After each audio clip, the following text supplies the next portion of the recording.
Hola a todos y a todas. Bueno, pues ya después de haber hablado sobre el contexto sociocultural de la época de la prehistoria, centrándonos por las distintas etapas a las cuales ya hemos hablado anteriormente, nos vamos a centrar en el tema artístico escultórico de la época. Primero, pues vamos a hablar de un objeto fundamental, principal, que dio origen tanto a usar herramientas como la caza o cortar, o se hubiese usado para cualquier tema también de culto, que es la piedra de Siles. La piedra de Siles se caracteriza porque pertenece al Paleolítico Superior y es usado, como ya he dicho anteriormente, como herramienta de corte, herramienta de talla, incluso herramienta para la caza o la pesca. A continuación, pues vamos a hablar sobre un objeto mágico de aquel entonces, que son las Venus prehistóricas. Para ello vamos a hablar de su localización. Lo que primero tenemos que tener en cuenta es que las Venus prehistóricas son figuras de culto de unos 18 a 20 centímetros que representaban la mujer, es decir, la figura de la mujer, que estaban relacionadas con la fecundidad o la fertilidad. Por lo tanto, se le conoce también como Venus o diosas madres, que aparecieron en amplios territorios como en Francia, norte de Italia, centro de Europa, hasta Serbia. Una de las más importantes de las Venus era la Venus de Willendorf. La Venus de Willendorf se encuentra en Austria y está trabajada en piedra caliza o en marfil de animales. Su función fue la de un amuleto de objeto como culto. ¿Para qué? Pues para responder a la demanda que había por aquel entonces de que la mujer es la que genera vida. Entonces se usaban esas figuras talladas en piedra caliza, la figura de la mujer, porque representaba la fecundidad, la fertilidad.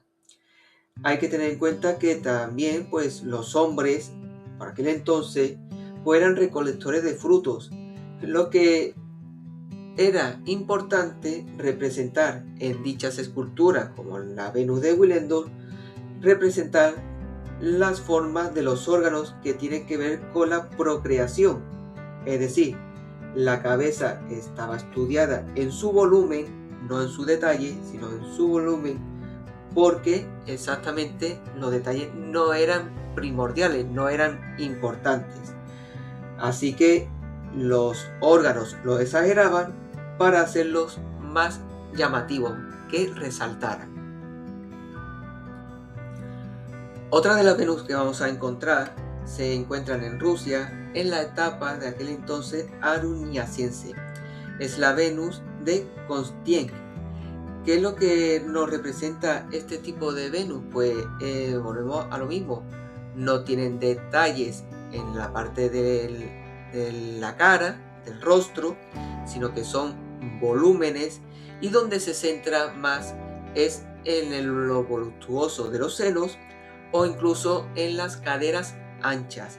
¿Por qué representaban las caderas anchas? En aquella época se tenía la creencia de que una mujer con las caderas anchas tenía el don de generar vida más fácilmente que una mujer que tuviese las caderas estrechas.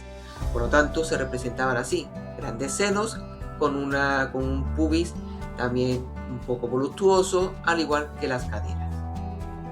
Después nos encontramos con otro tipo de Venus un poquito más estilizada, también de la época aruniaciense, de marfil de mamut, que es la Venus de Lepugné. En ella vemos ya un poco más, no tan voluptuosa, sino que se centra solamente en la parte de los senos, que lo tiene sí prominente, al igual que las caderas, que están también descompensadas. Pero vemos un alargamiento, ya vemos un detalle un poquito más a fondo en la parte de la cabeza, siendo un poquito más pequeñita, proporcionándola con el tema del cuerpo. Después, a continuación, pues vamos a ver otro tipo de Venus en la cual solamente se ha centrado en el rostro. Aquí ya va detallando un poquito más en las formas. Ya percibimos, como podéis ver, percibimos una cóncava de los ojos o incluso la muesca de la nariz. Entonces, ¿qué quiero decir con ello? Que al final de el Aruñacense, la etapa Aruñacense, se va representando ya un poquito más detallado, con ese pelo que vemos también tallado, y está reproducida en un material que es marfil de mamut. Como ya he dicho, es una reproducción femenina que se detalla un rostro, es decir, los ojos se encuentran muy bien situados, al igual que el volumen o trazos del pelo conforme al cráneo. Siguiendo con la etapa auriñaciense, tenemos que centrarnos en otra figura ya un poco más estilizada. Ya hemos saltado un poco de las Venus y nos vamos a centrar en una figura de hombre león. Se ha encontrado en la parte de Alemania, está hecha de marfil, y tal y como la vemos nos encontramos ante un brujo o un chamán de la época. Ya van teniendo unas creencias mágicas que parece que la mentalidad va avanzando en el tiempo. Bueno, pues ahora vamos a ir dando un salto en el tiempo y nos vamos a centrar un poco en la etapa solutrense.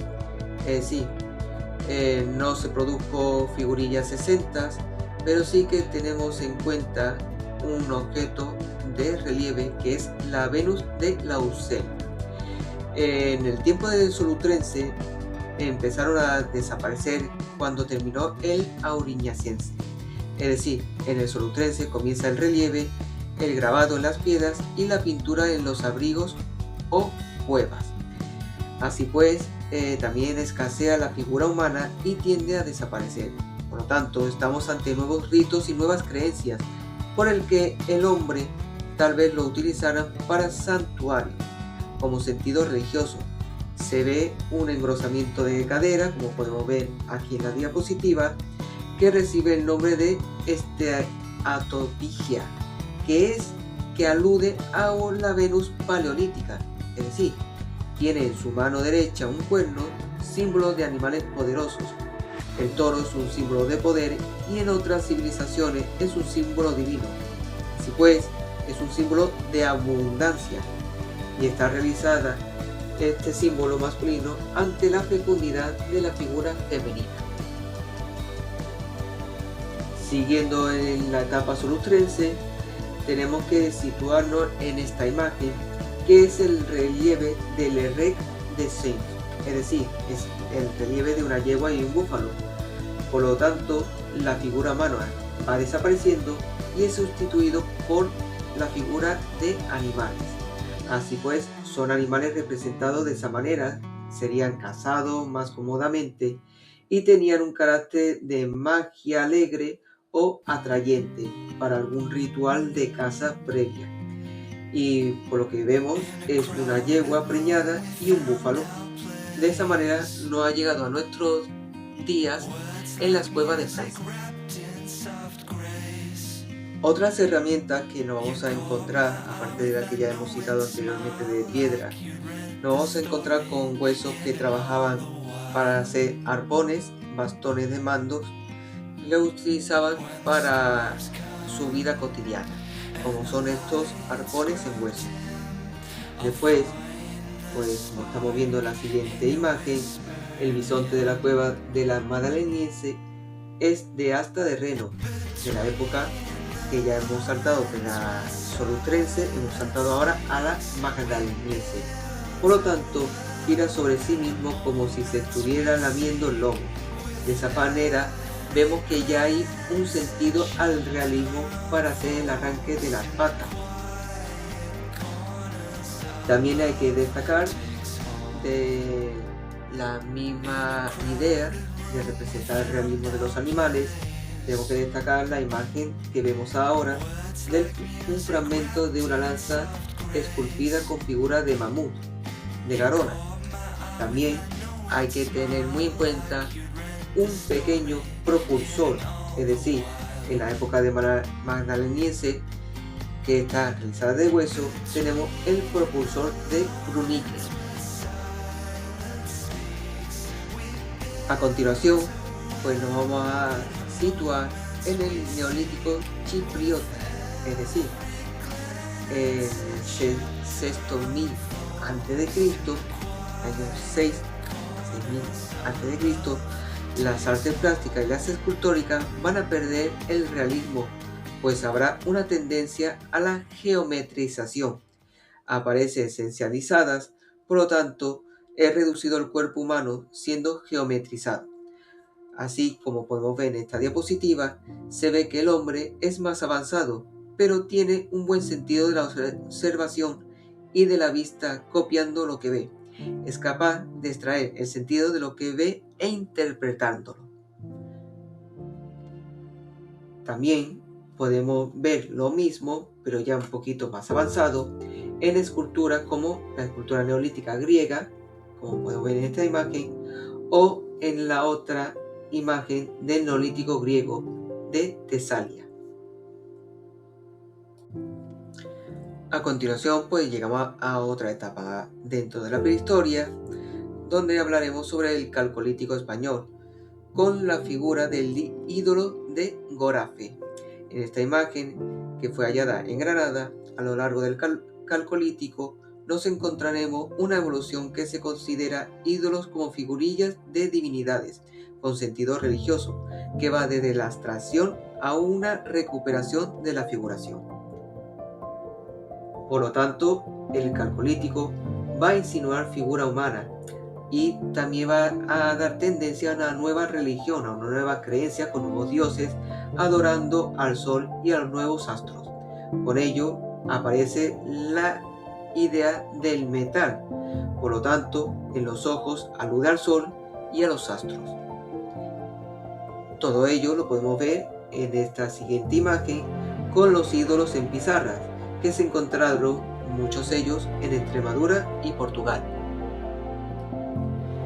Siguiendo con la idea del calcolítico, con esa ideología hacia el sol y los astros, nos centraremos también en esta imagen que son los ídolos cilíndricos de Lebrija y Morón de la Frontera, es decir, adquieren un volumen, ya no son totalmente planos, sino que son asociados a la escultura tridimensional.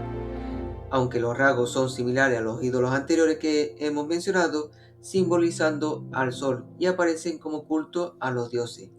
De esa manera, refleja la integridad hacia la veneración del sol y los astros.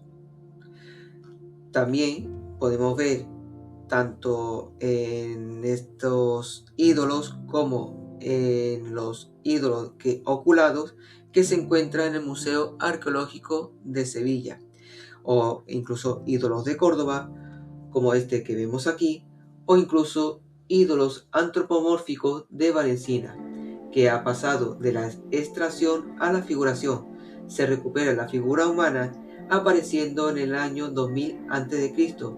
Está relacionada con este tipo de abstracción hasta por el Mediterráneo. Vemos ya que estos ídolos cilíndricos ya se han convertido en una figura humana, que tienen como detalle los ojos representando la divinidad del sol. Una cosa de la que hay que tener en cuenta a lo largo de la evolución del hombre es los carritos solares como el que podemos ver aquí, carrito solar de Trundholm, en Dinamarca. Aparece en la Edad del Bronce, por lo tanto hay una revolución cultural y social de la época, mejorando el trabajo y el armamento. Al encontrar ese material del bronce, la jerarquización de la sociedad se va a marcar mucho más, por lo tanto empieza a integrarse por el sur de Europa. No obstante, el bronce se extiende y es conocido y utilizado en toda Europa. Las islas griegas entran ya en la historia, ya que al igual que la escritura, en ese segundo milenio de la escritura, llegando a España. Sin embargo, gran parte del centro y norte de Europa está en estado cultural de la prehistoria, por lo que este culto solar se generaliza y la representa en la Edad del Bronce. Así pues, se realizan numerosos carros solares que participaban en sus ritos religiosos. Son carros que intervienen en celebraciones o manifestaciones en honor al sol, y está revestido de bronce, dando reflejo al dorado, que es el culto al sol. Tenemos que partir de la creencia de que el sol era el ser por excelencia que ellos adoptaron como Dios, aquel que da luz, que da vida, que genera calor a la tierra. Por lo tanto, se le representaba como culto al sol. Así pues, posee círculos concéntricos, como podemos ver en este carro solar, haciendo espiral en forma de S, que no aparece que tiene principio ni fin, es decir, como un infinito. Otro de los carritos que hay que comentar, como el carrito de Strigwell en el siglo VI a.C., realizado en bronce, y que también está ubicado el primer milenio antes de Cristo, perteneciendo a la Edad del Hierro. Ahora ya hemos pasado de la Edad del Bronce a la Edad del Hierro con este carrito llamado de nuevo carrito de Strigwell. Por lo tanto, aunque se data en la fecha del bronce, pertenece más bien a la Edad del Hierro. Se lo utilizaban de ofrenda, por lo que se llena de figuras esquemáticas donde se mezclan personas y animales. Vemos presidiendo en estos animales, y también tienen pequeños guerreros o ejércitos de la época. En la parte central, una alta figura, posiblemente en honor a una sacerdotisa que sostiene entre sus brazos el disco solar que iría en su interior dorado, perteneciendo a los celtas. Y en honor a los celtas, pues tenemos esta pequeña figura, ¿no? Esta pequeña escultura de dos guerreros, en la cual figura de bronce de Nechator. Es decir, es una pieza de bronce del siglo V a.C. y las figuras son imperdibles, son pequeños imperdibles en forma de figura humana.